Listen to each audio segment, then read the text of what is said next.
নমস্কার বন্ধুরা, আমি সীমা আরও একটা ভিন্ন স্বাদের রেসিপিতে আপনাদের সবাইকে স্বাগত জানাচ্ছি।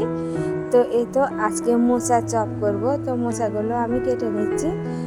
তো মোচাগুলো আমি আগেই কেটে নিয়েছি, তো আপনাদের দেখানোর জন্য আমি শেষের মোচাটা কেটে দেখিয়ে দিচ্ছি। তো একদিন আগে আনা হয়েছিল, সেজন্য উপর থেকে অনেকগুলো কলা যেগুলো কাঁদি পড়ে সেগুলো নষ্ট হয়ে গিয়েছে। তো ভিতরে অনেকটাই ভালো ছিল, তো সবগুলো আমার কেটে নেওয়া হয়ে গেছে। যেগুলো কলা কাঁদি পড়েছে সেগুলো আমি বেছে নিয়ে কাটবো। তো এটা কাটতে একটু সময় লাগে না, সেজন্য এটা আগে কেটে নিচ্ছি। আর যে কলার কাঁদি আছে সেগুলোর যে মধ্যে থেকে যে ফুলের মতো আছে, ভিতরে যে একটা ডাঁটার মতো শক্ত একটা থাকে, সেটা ফেলে দিয়ে কাটা লাগে, তো একটু সময় লাগে। তো এবারে সেগুলো কেটে নিচ্ছি। তো এগুলো ফেলে দিয়ে কাটা লাগে। তো এগুলো যদি সব সবজি যদি রান্না করা যায় তাহলে পেট ব্যথা করে, তো আগে থেকে শোনা। তো সবগুলো আমি ফুল ফেলে এই তো এবারে সেদ্ধ করে নেব। তো কড়াইতে আমি পরিমাণ মতো জল দিয়ে নিলাম। তো এবারে আমি এই মোচাগুলো ভালো করে ধুয়ে নিয়েছি, এবারে দিয়ে দিলাম। তো দিয়ে সেদ্ধ করে নেব।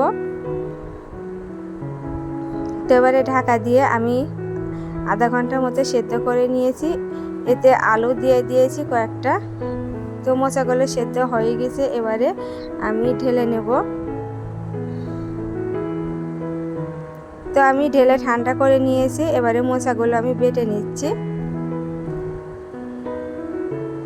তো যেহেতু বড়া করব সেজন্য একটু পালিশ হলে ভালো হয়, সেজন্য একটু বেটে নিলাম। এবারে আমি বেসনটা রেডি করছি। তো এখানে আমি বেসন নিয়েছি 1 কাপের মতো। এবারে চালের ময়দা দিয়ে দিলাম 2 চামচ, লবণ হলুদ একটু মশলা দিয়ে আমি রেডি করে নিচ্ছি। আর দিয়ে দিলাম সামান্য পরিমাণ একটু চিনি স্বাদের জন্য।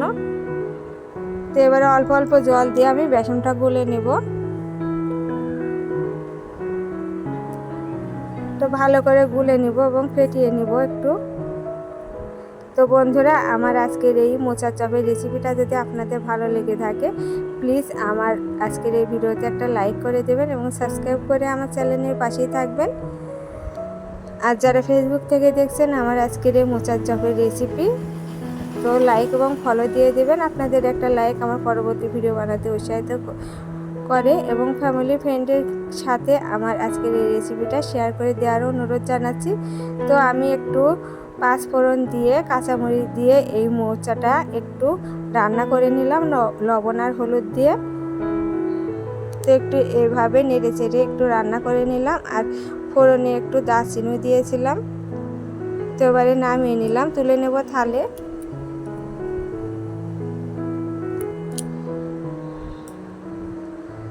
তো বেটে নেওয়ার জন্য এই মোচার চপটা অনেকটা সুন্দর হবে, সেজন্য আমি একটু বেটে নিলাম। আপনারা একটু হাত দিয়ে মথে মথেও নিতে পারেন।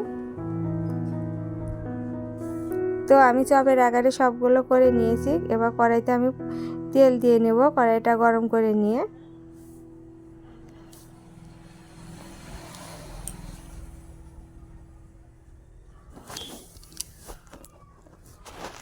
তো এবারে চপগুলো আমি ভেজে নেব।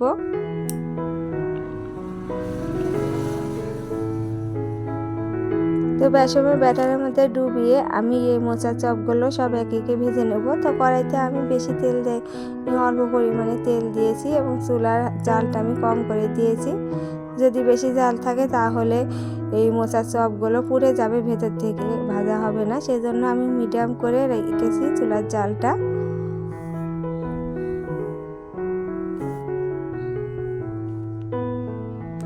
তো উল্টে পাল্টে আমি এই চপগুলোকে ভেজে নিলাম, এবারে তুলে নিচ্ছি।